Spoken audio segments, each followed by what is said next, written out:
Graça e paz, irmãos. Um bom dia. Quero trazer hoje uma mensagem muito importante para os dias atuais.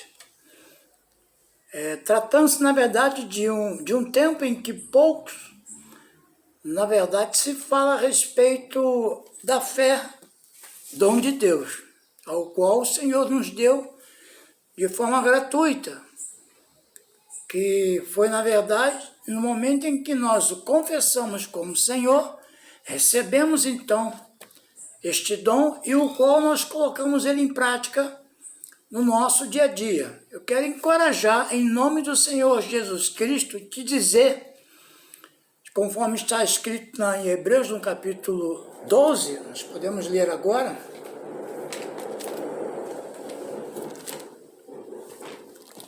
que nós temos que ter os nossos olhos focados nele. Nele quem? Jesus Cristo, o autor e consumador da fé, não vivendo mais por vistas, mas vivendo sim por fé. Fé naquele que o qual se entregou por nós, como oferta, sacrifício agradável a Deus, e o qual nós, assim, retribuímos por esta ação, por este amor incondicional, oferecendo a ele sempre um culto racional, um culto lógico, onde nós estaremos sempre a declararmos e pronunciar o seu nome, o nome que está acima de todo nome, o nome que o qual toda língua confessará que ele é o Senhor. Não importa, e não importa a situação que se encontra. Jesus, ele é poderoso para fazer infinitamente mais do que se possa pensar ou imaginar. E ele agindo não tem como ninguém impedir. Os planos de Deus, na verdade, não são frustrados. Quando Deus falou e fazer algo, ele vai fazer. Para que possa se tornar em sua vida, em minha vida, em nossa vida, uma realidade, nós temos que focar nele, o autor e o consumador da fé, como Paulo escrevendo, na verdade, por o conteúdo. Explica-se, na verdade, que por ser, em algumas traduções, vem relatando ele como autor, mas sabemos que o autor é desconhecido. Pelo conteúdo, dá a entender de que Paulo escreve, então, só não deixa a sua marca, a sua assinatura. Então, automaticamente, para se tratar de uma tradução sem o autor, então a Bíblia, em algumas traduções, diz que o autor é desconhecido. Mas nós acreditamos que pelo conteúdo, possivelmente Paulo escrevendo aos Hebreus. Então ele diz assim no capítulo 12, portanto também nós, considerando que estamos rodeados por tão grande nuvem de testemunhas, desembaracemo-nos de tudo o que nos atrapalha e do pecado que nos envolve, e corramos com perseverança a corrida que nos está proposta, olhando fixamente para o autor e consumador da fé, Jesus, o qual, por causa do júbilo que lhe fora proposto, suportou a cruz, desprezando a vergonha, e assentou-se à direita do trono de Deus. Então, nós temos que evidenciar sempre esta palavra em que é escrita, para que nós possamos colocar em prática, desembaraçando de todas as situações que nos atrapalham, de tudo aquilo que nos traz realmente as questões da incredulidade.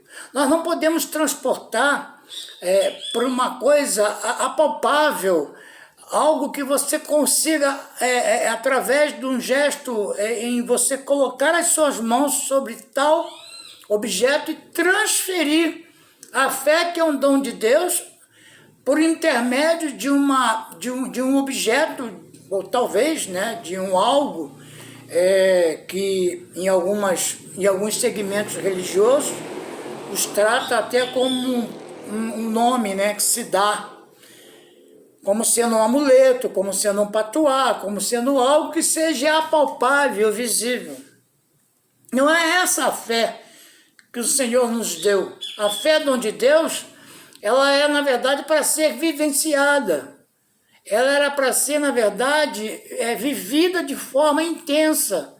Não a transferir ou colocar confiança através de um objeto ou através de uma matéria, ou através de um mineral, onde você coloque a sua fé e depositando naquele objeto a sua confiança. Não é essa a fé dom de Deus. A fé dom de Deus se materializa no momento em que você crê, que você realmente tenha confiança e convicção de que Jesus ele é o autor e o consumador dela. Porque se não fosse assim, não estaria escrito. E eu tenho para te dizer que por Jesus ser o autor e consumador da fé, a nossa fé ela não pode ser fingida, ela não pode ser uma fé momentânea, uma fé ocasionada por um momento. Não, não é essa fé que eu quero trazer esta manhã para você. Aí eu te pergunto, Jesus é o autor e consumador da fé? Eu creio que sim. O que nós vamos aprender esta manhã? Nós vamos aprender que sem fé é impossível agradar a Deus. Para que se possa agradar a Deus, é necessário que se haja fé, que se haja realmente o conhecimento sobre a palavra fé, dom de Deus.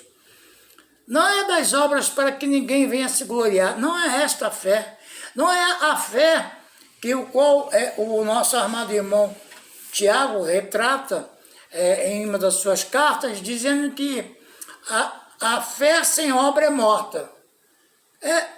Que fé seria essa em que Tiago diz que ela, não tendo obras, é morta? Não é a fé dom de Deus, irmãos. A fé dom de Deus, Jesus fala sobre isso, ele diz.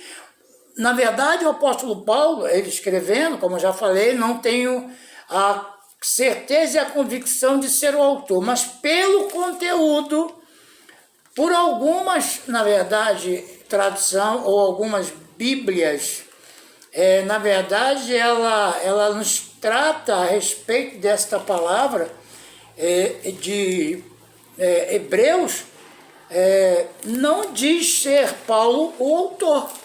Apenas há suposições que, na verdade, dá e leva a crer de que Paulo seja o autor da mesma.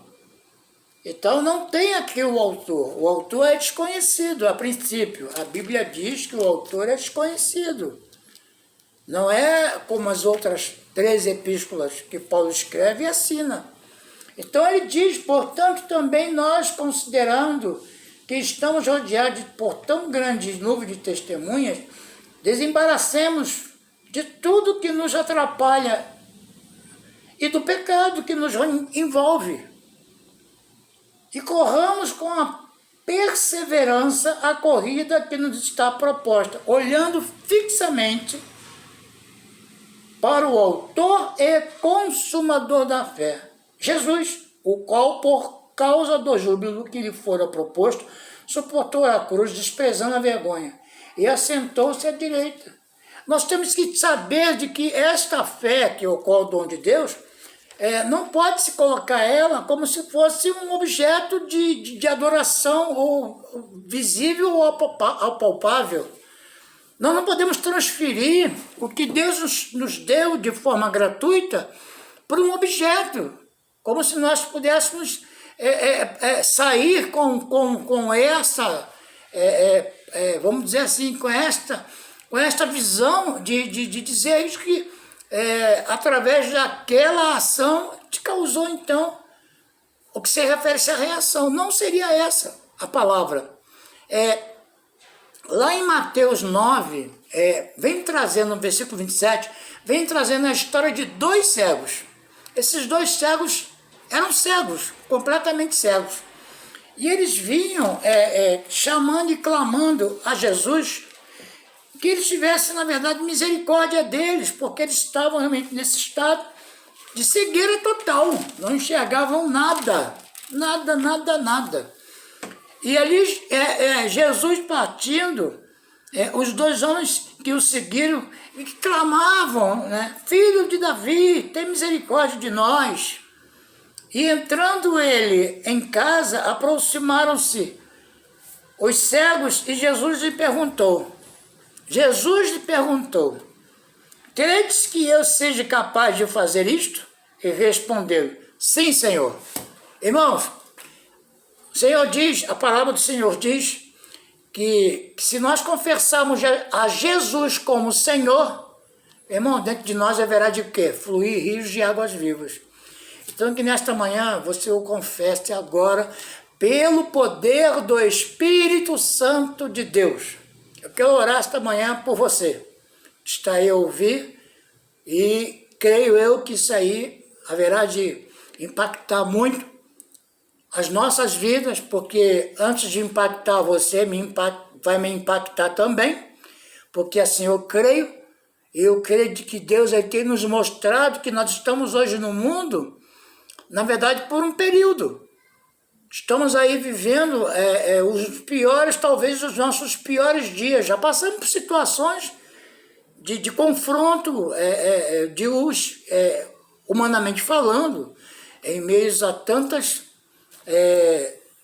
vamos dizer assim, discordâncias, né?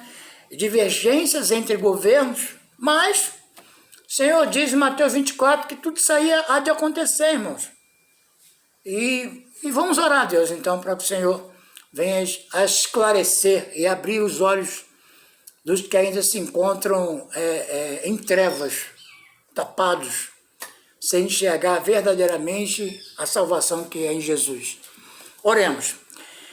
Pai amado, nesta manhã, Senhor, eu declaro olhos iluminados, mente cativa à tua obediência, que tu faças realmente o teu querer, que nós possamos tomar posse, Pai, desta palavra fé e ativar de forma espiritual, não a transferindo para objetos, não a colocamos como sendo, na verdade, uma fé que venha a ser por um algo. Não, nossa fé que o qual o Senhor tem nos dado de forma gratuita, é uma fé que vem de Ti, é um dom Teu. Por isso eu declaro esta manhã, Senhor, este dom avivado em o nome do Senhor Jesus Cristo, e que os que estejam ouvindo, Pai, sejam realmente não só impactados, mas que sejam realmente revelados tudo aquilo que o qual o Senhor tem mostrado. Porque Tu és fiel e verdadeiro e a Tua palavra, ela não volta vazia. Ela vai cumprir o que foi determinada. Em nome de Jesus, eu declaro esta manhã uma manhã abençoada e todos digam amém. Então, irmãos, destes homens cegos estavam a caminho e seguiam Jesus e clamavam a Jesus. Jesus, filho de Davi, tende misericórdia de nós. É diferente do cego do Bartimeu, que na verdade também houve um momento em que ele viveu esse episódio de clamar e ser impedido até mesmo de clamar. Então aqui Jesus entrando então em casa, aproximaram-se os cegos e Jesus lhe perguntou, crede que eu seja capaz de fazer isso? E responderam-lhe, sim, Senhor. Então lhes tocou os olhos, dizendo, seja-vos feito conforme a vossa fé. E os olhos dele foram abertos, Jesus os advertiu, então severamente, cuidai para que ninguém saiba disso. Contudo, ao partir, proclamaram os feitos de Jesus por toda a região. Você vê que Jesus alertou a eles, porque Jesus sabia que eles haveriam de ser notados, porque eram cegos e todos ali conheciam. O que aconteceu? Então, nesse episódio, é Jesus ter falado com eles de forma a repreender a eles, de forma a adverti-los com um pouco de, vamos dizer assim, da autoridade, de forma severa, pediu, cuidai para que ninguém saiba disto. Porque Jesus não queria, irmão, ser notado. Jesus queria ser ouvido. Essa é a grande diferença de alguns homens que se titulam como pregadores da palavra e como, na verdade, não fazem o que é o notório, o que é a verdade, para que se possa, então, libertar o povo da opressão. Pelo contrário, criam meios e maneiras de atrair a atenção do povo, que o povo já gosta. O povo gosta. Eu vou dizer a você que não, porque eu vou estar mentindo, eu não quero mentir. O povo gosta. gosta de situações que possam ser vistas, que possam ser apalpadas. Quantas vezes eu via, em alguns determinados segmentos, pessoas levando vidrinhos com óleo, vidrinhos com sal, vidrinhos com azeite é o óleo, né? Vidrinhos com trigo, envelopes com ramos de trigo, né? Para chamar a prosperidade para dentro de sua própria casa. E a fé, irmãos, onde é que está a fé? Dom de Deus? Está no envelope? Está num vidrinho? Está num produto para ser aplicado ao corpo, como um sabonete? Não é essa a fé que Jesus, Paulo diz, né, em Hebreus, está escrito, diz que ele, Jesus, é o autor e consumador da fé. Nós temos que fixar os nossos olhos em Cristo, em Jesus. Não fixar os nossos olhos em objetos apalpáveis. Irmãos, eu falei de uma pregação anterior que as pessoas ficam, na verdade, condicionadas até mesmo a se identificar a sua casa como sendo eu e minha casa servimos ou serviremos ao Senhor, com a Bíblia aberta em Salmo 23 ou em Salmo 91. São os dois salmos que são tradição dentro dos lares. Tudo bem, eu não tenho nada contra isso, mas desde que a palavra que esteja ali sendo mostrada seja vivida. Senão estaremos, na verdade, enganando a nós mesmos. Não somos apenas ouvintes. Temos que ser não só ouvintes, mas também praticantes. Crer, acreditar. Bem-aventurado aqueles que não viram, mas que creram. Nós não vimos Jesus em carne, mas nós cremos que Ele foi aos céus e Ele voltará um dia para nos buscar. O que acontece é que o povo anda muito em coisas que sejam visíveis aos seus próprios olhos da carne. Esquece de que a fé, dom de Deus, ela se manifesta de forma espiritual. Se credes, vereis a glória de Deus. Nós temos que crer, ouvir a voz e crer. Então, estes homens que aqui estavam, Jesus perguntou a eles: credes que eu seja capaz de fazer isso? Aí eu pergunto a você, irmãos, eu pergunto para mim mesmo. Eu creio que Jesus é capaz de fazer-se um milagre neste corpo. Porque esse corpo aqui, embora seja um trapo de imundícia, eu preciso me locomover, eu preciso andar, eu preciso... Hoje, irmãos, eu glorifico a Deus, a minha mãe, com uma idade de 73 anos, forte, cheia de vigor. Glória a Deus. Por minha mãe, ainda está minha mãezinha. Meu pai já partiu em glória.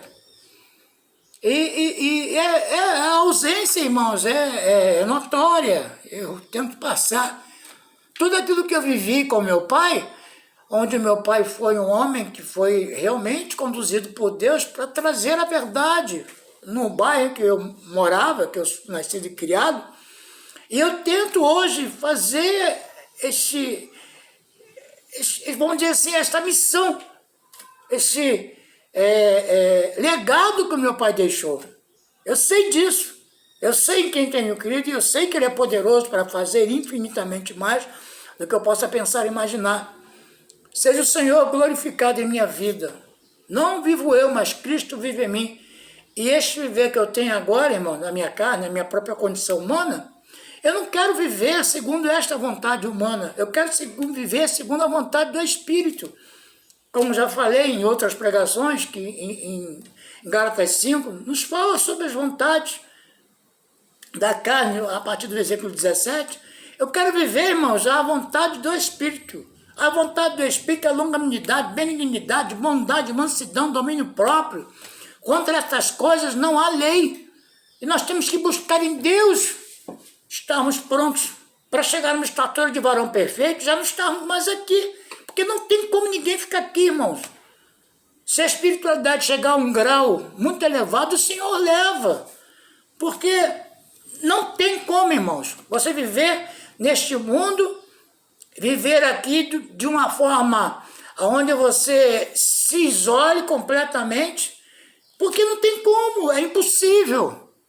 Nós temos que estar focados em Deus, olhando para Ele, para que nós venhamos a nos aperfeiçoar, para que não tenhamos que ficar dando ouvidos às vozes estranhas, essas vozes que ficam mandando, faz isso, pega um copo d'água, bota em cima da TV, toma aqui, faz isso, faz aquilo, a recomendação, cuidado, não passe embaixo do escada, cuidado, entendeu? Então essas coisas que nós vimos ainda nos dias atuais, pessoas que transferem a soberania de Deus para determinados, vamos dizer assim, para determinados cultos, para determinados encontros, para determinadas ações, mas se esquece de que o corpo é Cristo e Ele é o cabeça.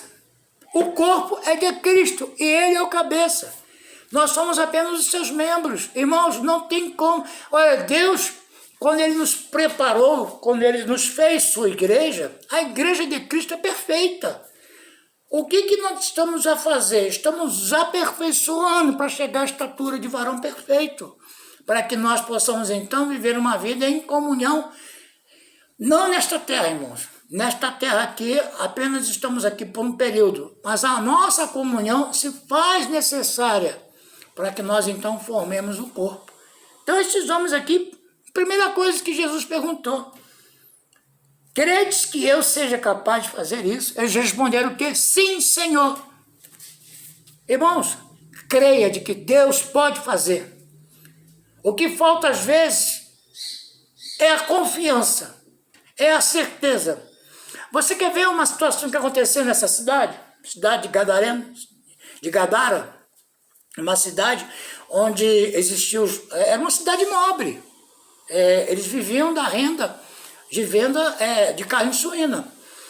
Quando Jesus chegou nessa cidade, em Marcos 5, você vai encontrar a palavra, que na verdade Gadara, ela era habitada por nobres localizados na Galileia, um território da Jordânia, e na verdade ela tem uma ligação com a história bíblica.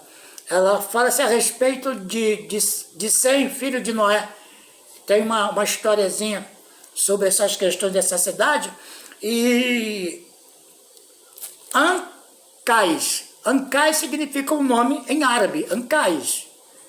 Ancais é uma cidade, é justamente a Gadara, né? E ali existia um homem endemoniado. Jesus chegou até ele, você vai ver lá em Marcos 5:1.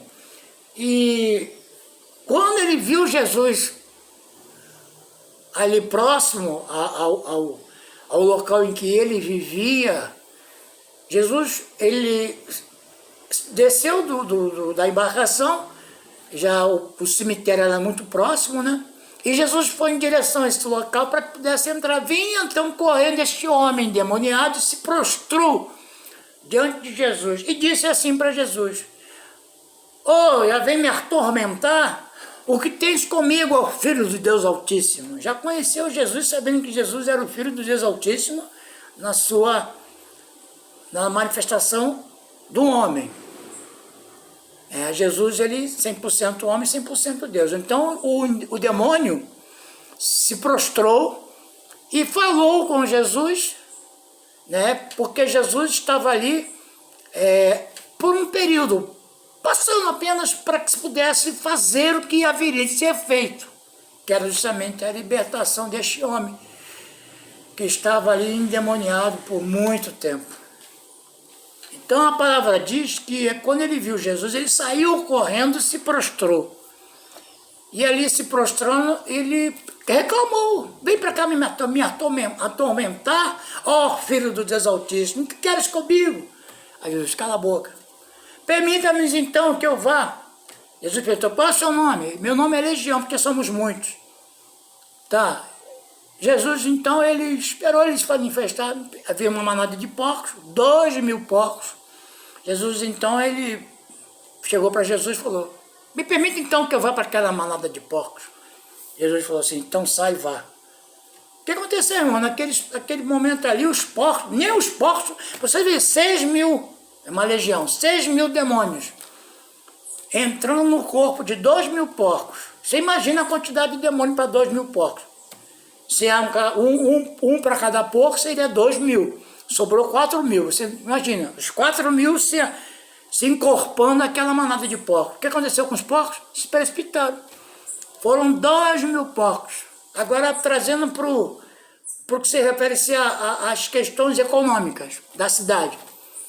Os que estavam ali conduzindo os porcos ficaram desesperados. Porque vai prestar conta ao patrão, como é que vai ser? Vai dizer que os porcos foram o quê? Lançados por conta própria. Mas eles sabiam que o que havia causado, na verdade, foi que Jesus havia expulsado o demônio. Eles presenciaram o homem endemoniado. Naquele momento o homem ficou são. E então o que aconteceu? Os homens o homem que ali estava